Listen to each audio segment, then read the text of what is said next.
Hey everyone, welcome back.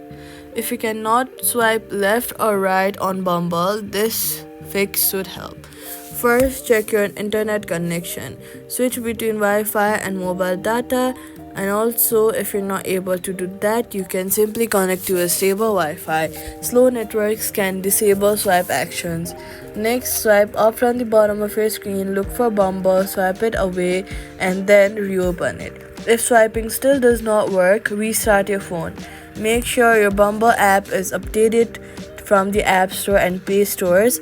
Sometimes issues like you not being able to swipe left or right happen because you're using the outdated version of the app. Updating it ensures you have all the latest files and bug fixes.